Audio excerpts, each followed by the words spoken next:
Pernahkah kamu merasa sulit untuk duduk diam tanpa melakukan apa-apa? Atau mungkin kamu merasa harus selalu melakukan sesuatu, entah itu mengecek HP, menonton video, atau sekadar scrolling tanpa tujuan? Ini bukan sekadar kebiasaan buruk, ini adalah tanda bahwa otakmu sedang kelelahan karena terlalu banyak stimulus. Di era digital ini, kita dikelilingi oleh informasi dan hiburan tanpa henti. Setiap detik, ada sesuatu yang menarik perhatian kita, entah itu notifikasi, pesan, video singkat, atau berita viral. Semua ini membuat otak kita terus-menerus bekerja, tanpa pernah benar-benar beristirahat. Kita terbiasa mendapatkan kepuasan instan dari hiburan yang mudah diakses, sehingga ketika kita harus menghadapi sesuatu yang lebih menantang, seperti pekerjaan atau belajar, kita merasa cepat bosan dan kehilangan motivasi. Ini bukan karena kita malas, tapi karena otak kita sudah terbiasa dengan rangsangan cepat yang membuat aktivitas lain terasa membosankan. Setiap kali kamu membuka media sosial atau menonton video pendek, otakmu melepaskan dopamin, hormon yang membuatmu merasa senang dan puas. Semakin sering kamu mendapatkannya, semakin otakmu terbiasa dengan dosis tinggi dari kesenangan instan ini. Akibatnya, tugas-tugas yang lebih sulit dan membutuhkan fokus menjadi terasa membebani, bukan karena kamu tidak bisa melakukannya, tapi karena otakmu sudah kecanduan kesenangan instan. Ketika kita terus-menerus membombardir otak kita dengan stimulus, kita kehilangan kemampuan untuk menikmati momen-momen sederhana. Duduk diam terasa tidak nyaman. Membaca buku terasa seperti tugas berat. Bahkan berbicara dengan seseorang tanpa mengecek HP menjadi hal yang sulit dilakukan. Ini karena otak kita telah kehilangan toleransi terhadap keadaan tenang. Akibatnya, kita merasa cepat lelah, sulit berkonsentrasi, dan kehilangan semangat untuk melakukan hal-hal yang sebenarnya penting bagi masa depan kita. Kita sering mengira bahwa kita butuh lebih banyak motivasi atau disiplin untuk bisa fokus dan produktif. Tapi kenyataannya, yang kita butuhkan bukan lebih banyak dorongan, melainkan lebih sedikit distraksi. Kita harus melatih kembali otak kita untuk bisa menikmati hal-hal yang membutuhkan usaha dan kesabaran. Caranya adalah dengan mengurangi paparan terhadap stimulus berlebihan. Coba mulai dengan membatasi waktu yang kamu habiskan untuk scrolling media sosial atau menonton video pendek. Berikan waktu bagi otakmu untuk beristirahat dan menyesuaikan diri dengan ritme yang lebih alami. Lakukan aktivitas yang tidak melibatkan layar, seperti berjalan-jalan, membaca buku, atau sekadar duduk menikmati suasana tanpa gangguan. Awalnya mungkin terasa sulit, karena otakmu sudah terbiasa dengan stimulus tinggi. Tapi semakin lama kamu bertahan, semakin mudah bagi otakmu untuk menyesuaikan diri kembali. Fokus dan produktivitas tidak datang dari memaksa diri untuk bekerja lebih keras, tapi dari menciptakan lingkungan yang memungkinkan otak untuk bekerja dengan lebih baik. Jangan biarkan teknologi dan hiburan instan mengendalikan hidupmu. Ambil kembali kendali atas perhatianmu, latih kembali otakmu untuk menikmati momen tanpa harus selalu terstimulasi.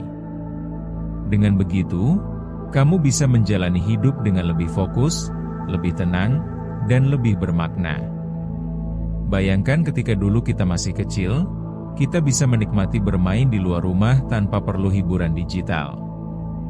Kita bisa duduk diam di bawah pohon, mengamati awan, mendengarkan suara alam, dan itu sudah cukup membuat kita merasa bahagia. Namun, seiring dengan kemajuan teknologi, kita mulai kehilangan kemampuan untuk menikmati hal-hal sederhana seperti itu.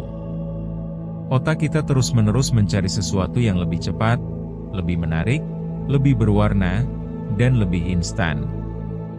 Akibatnya, kita semakin sulit menikmati kesederhanaan, semakin sulit untuk bersabar, dan semakin mudah merasa bosan. Ini bukan hanya masalah kebiasaan, ini adalah perubahan mendalam dalam cara otak kita bekerja.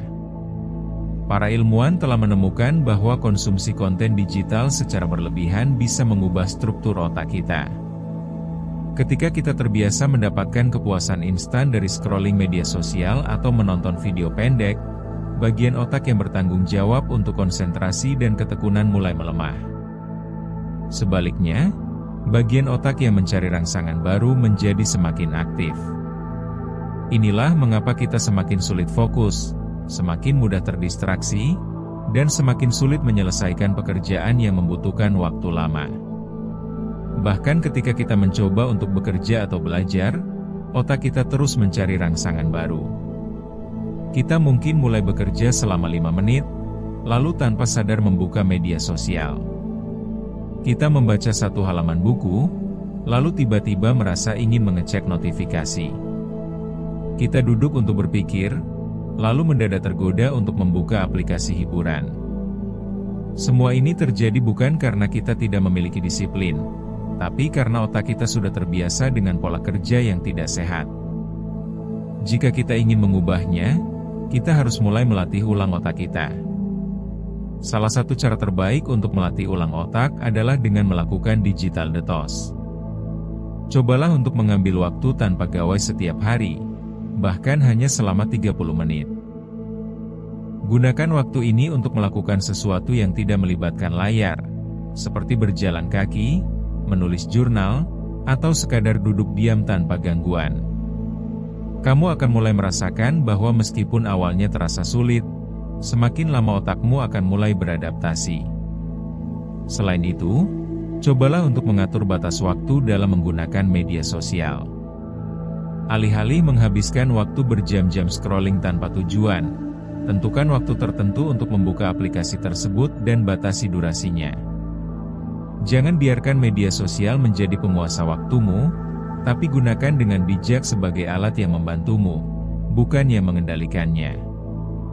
Selain mengurangi stimulus digital, penting juga untuk membangun kebiasaan yang mendukung fokus dan ketenangan. Mulailah dengan tidur yang cukup, karena kurang tidur bisa membuat otak semakin sulit untuk berkonsentrasi. Cobalah untuk berolahraga secara rutin, karena aktivitas fisik bisa membantu mengurangi kecanduan terhadap hiburan instan. Dan yang paling penting, biasakan untuk melatih kesabaran dengan melakukan aktivitas yang membutuhkan usaha dan waktu, seperti membaca buku panjang, menulis, atau belajar keterampilan baru. Jika kita ingin kembali memiliki fokus yang tajam dan energi yang stabil, kita harus berani untuk melawan arus hiburan instan. Kita harus mengambil kembali kendali atas otak kita sendiri. Karena pada akhirnya, hidup yang penuh makna bukan tentang seberapa banyak hiburan yang kita konsumsi, tapi tentang seberapa dalam kita bisa benar-benar menikmati setiap momen tanpa perlu tergesa-gesa mencari distraksi baru.